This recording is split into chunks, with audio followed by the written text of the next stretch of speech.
was gonna say, we should do an intro. Kapowie! What was that? Anyways, welcome to the Kamyede channel. I'm Remy. It's my wife Pooja, and what's so funny? Trying to do an intro here.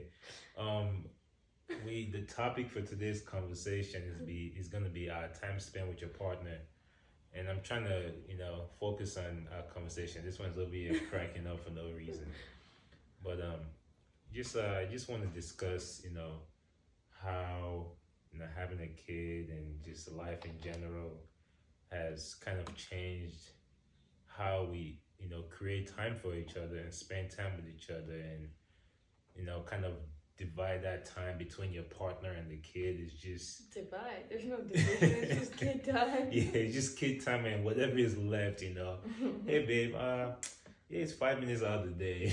Here you go. But no, in all seriousness though, to keep a partnership going, the marriage going, I feel like that's a very important thing, and no one is perfect, right? You try your best to create as much time as you want, as you can for your partner, but there's always, we have the kid to deal with, there's projects, we have tons of projects around the house that we complain. We built a bed frame, we built a little table right there. We just like to build stuff. So there's all that going on, and then a lot of times whatever is left gets given to the partner. We are trying to prioritize creating time for each other and spending time together more often, so we don't get lost in the wasteland trying to figure out what happened down the line. So go ahead. Now I was gonna say, first we're gonna talk about sensory overload with the kid and with the partner, but you had something to say. So no, that's kind of what I was gonna say. Okay. It's more bandwidth than time. Yeah. Because sometimes we have time, but we're just too spent out. Done. Yeah. Just overloaded, whether Yeah. that's sensory overload or I don't know, other overloads. Yeah, I'll give a quick example. For example, right? I built a retaining wall. At first, it started with both of us, and then the kid wakes up and she has to go take care of the kid, and then it just becomes okay, now I have to focus on building it. She's taking care of the kid, I'm building the wall. And it was, I don't know if any of you watching this has ever built a wall or done masonry work or concrete work, and just having to dig a root out. I was exhausted every day, and there was no ounce of anything in me that wanted to just spend time with my wife. I was just spent, and it's not fair to her, obviously, even though it's something I'm doing for the house, for the family, to make the house look nicer. I was just done. That's just a quick example of one of those situations where even at the end of the day, there was time to spend with her, but I had no energy. But I'll let you speak to that from your perspective. Yeah, I don't even think it's just that. I think in general, you like to bury yourself in projects, which is great. But then when you come out of that hole, it's don't talk to me, don't look at me, don't come near me. So things see you tomorrow. Things need to be done around the house, so someone has to take care of it. But yeah, let's get back to that. So sensory overload with the kid, right? Man, for those of you who have kids, you probably understand what this is when we say sensory overload with a kid. For those of you who don't, you might not fully understand because you just won't. There's no way to even break it down for you and explain it to you until you're actually in the trenches. Man, our kid is 15 months now. He just turned 14 months. 14 months. You'd think as an adult you would have energy, but kids are on a different level. When you're watching the kid all day, you get exhausted. It's like a full-time job, but on steroids. I'm not even exaggerating, because it's when you're at work, you can sit at your desk or whatever kind of job you have, and you could take little bits of time here and there to just, for yourself, go on your phone or go take a piss or whatever, right? With a kid, there's none of that. It's 24/7. It's I need attention. Play with me. I'm hungry. I'm gonna cry, and you're gonna try and feed the kid, give him milk, take him outside. You're gonna try and check all the boxes for this kid, and he still won't be happy about whatever it is you're doing, and it's exhausting. And when she's watching, like when we ISO watching the kid, like if I'm watching, she's at work, or if she's watching the kid by herself, that's even a tougher task on its own versus when we're both at home watching the kid. So we're gonna speak on the watching by ourselves and how that bleeds into one of me coming back home or you coming back home, and you just like, oh, I want my partner now, but look, man, I've been watching this kid all day. I'm sorry, I don't have the energy to deal with you. But from my point of view, at least, when I watch the kid all day, because she goes to work, I'm up by like 7 o'clock, feeding, taking care of the kid, trying to play with him, making sure he's happy, because that's the whole thing right there. Well, we have a happy kid. Yeah, no, he's overall. He's an overall happy kid. I would say it's that. Just kids have more frequent and more immediate needs than like adults can suppress their needs a little bit better, and I don't think kids, well, they don't have the ability to do that yet. Like they're hungry now, right? Yeah. Or like they're tired now, but they don't know how to like he can't talk. He can say a couple words, but like he can't verbalize to I'm tired. And every once in a while he'll be like night night. But then, and this is maybe our problem, sometimes we're like, do you really want to go to bed? Do you really want to stay up? Because like sometimes he just be saying stuff, Yeah. So, he like we teach him how to say I'm hungry in some sense, and I'm ready to go to bed, which is just night. Like, sign it. Yeah, how to sign it out, like, oh, I want more food. You say you want more, so it goes or like eat. that. He says eat. Yeah, he says eat. Or if I'm done with eating or whatever he's doing, he's like, all done. And but let's be real. Usually he just throws the food on the floor. Yeah, he throws the food. A lot of times he will use it in context, like, oh, night, I'm tired, and look, he actually went to bed, so he was actually tired. Or all done, I'm finishing my food. But sometimes he will use it against us and use it out of context, right? Yeah. Like if he's eating his food and it's halfway done, he doesn't want to eat anymore. He's like, all done. I'm like, bro, you still got half a plate there. You got to finish that food. We know this is a foreign house, so we're not wasting food in this house. No, when I took him to so after I give him a bath, we put lotion on him, obviously. Okay, so he hates when we put stuff in his hair, like put shea butter in his hair. So I'm putting it in his hair. He's like, all done. I'm like, no, we're not all done, bro.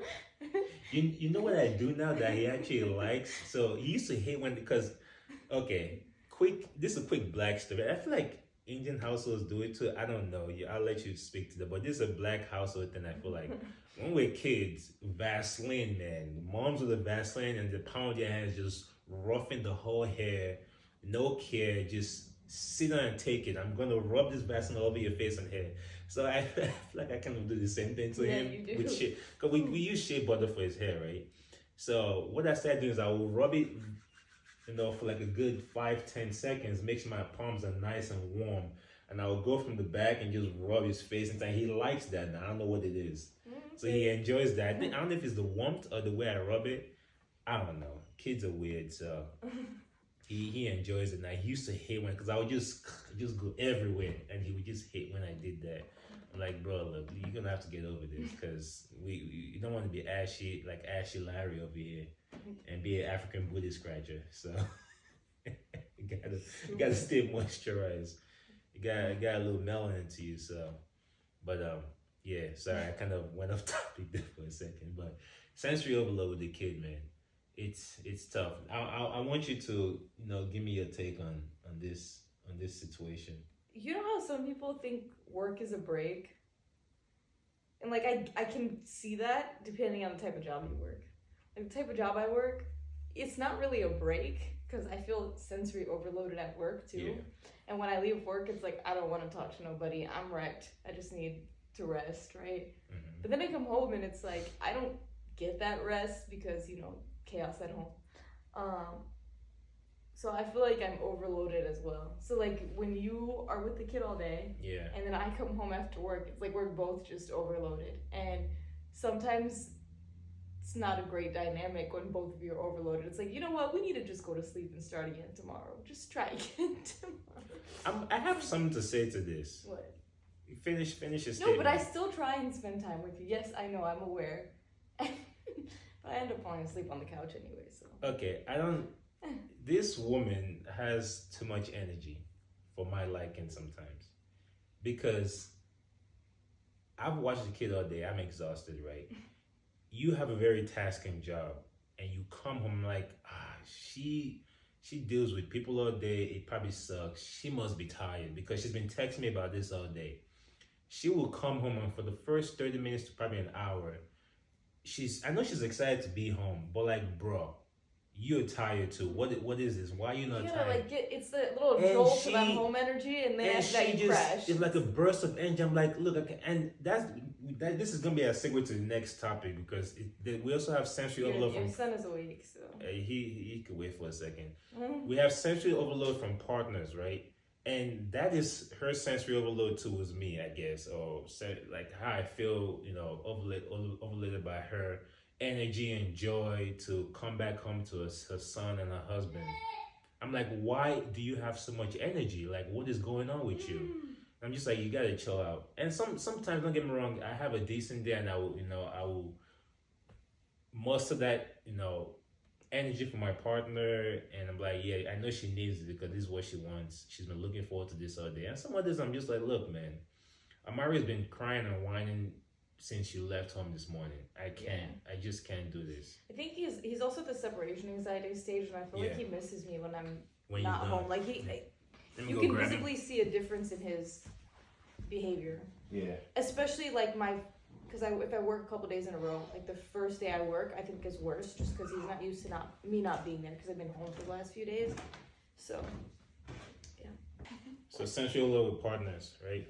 So we talked about you coming home from work and me already being exhausted from the day because I have to deal with him all day. I know.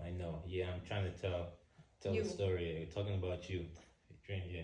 And how I feel overstimulated because that's like a sensory overload for me. But you also still need your time with your partner, right? No matter how short of a period it would be. Because it's an outlet from like dealing with people all day, right? Yeah. That's what it is. Yeah. So. No, that's fair. But we kind of we've like come up with everyone has their own dynamic, but like our little dynamic to where. Yeah. Especially if I'm off for a stretch, then like the first day is just recovery day. Yeah. I agree. Yeah, the first is always recovery, and a lot of times I try my best to kind of, depend on how I'm feeling sometimes or what's going on with me. I try my best to kind of let you rest that day, but you never want to rest. So that's not true. I don't know. I think my body's just used to waking up at a certain time that like it just is like you kind of like me because you only rest when your body forces you to rest. Like today. Never heard of that. You fell asleep for like 3 hours. Is there a problem? I'm just saying, you always like, oh babe, you're gonna break down. You're always doing this. You do the same exact thing. I'm just saying, so you can't be criticizing me if you're doing the same exact thing. Right? But now, I think that our last topic for this conversation is compromise and sacrifice, right? So that kind of ties into what we we're just talking about here, buddy. Sometimes you come home from work and I have to kind of meet you halfway or whatever way, right? And compromise knowing that you've been be looking forward to seeing your amazing husband all day. Oh, my amazing husband. And your amazing son. So I have to compromise and sacrifice whatever energy I have left for this amazing partner. That, or we can spend time. Like if I have the next day off, we can do something then, right? Yeah. Or like whatever as a family even. Mm-hmm. But I will say, having a kid makes it hard to have like just you and me time. Yeah. I feel like that's not a thing. Yeah. Or like very rarely a thing now. Yeah. Perfect example. Recent trip, right? When I went to Panama, right? Oh, a trip with a 14-month-old? It's not the same. It's not the same. Without a 14-month-old. You can't enjoy the way you want to. Like you literally have curfew.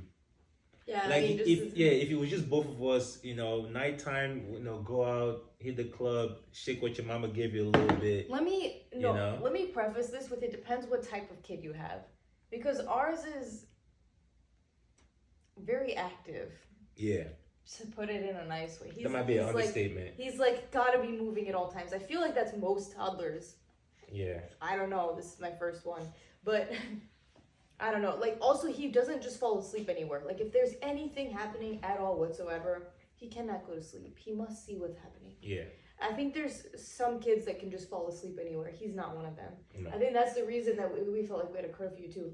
Because he would get so tired and so cranky, but he absolutely will not go to sleep until, we're like in a dark room somewhere. So jokes on you, because when both of y'all fell asleep, I went to the store and went shopping. I mean, the store was literally down the street, so it was easy. So funny story, right? It's 6 p.m., right? We getting him ready to go. We put him to bed like 6, 7 o'clock, right, for the night. And guess what she says? Oh, I'm a grown ass woman. I'm an adult. I didn't say that. Yes, you did. There's no way I'm going to bed, or I'm gonna have a 6 o'clock or 7 o'clock curfew. And she's going on and on and on about how she doesn't have a curfew. She's an adult, yada yada yada. Guess what happens? She knocks out the second he knocks out. Both of them just knocked out. I'm like, interesting. I have video evidence proof. I'm like, oh, what happened to you not, staying awake and, being an adult and enjoying your vacation? We were exhausted, so I don't blame her. But she was passed out with the kid. And then I just went out to the store and, bought some things and just enjoyed the nightlife for like 30 minutes and came right back.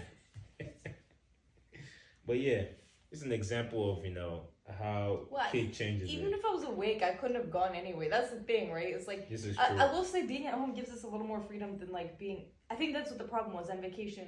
Yeah. Because at home, like, yes, okay, we can put him in his crib and he can fall asleep and we can have a monitor and at least like be around the house doing things, or one of us can go grab something if we need to, whatever. Yeah.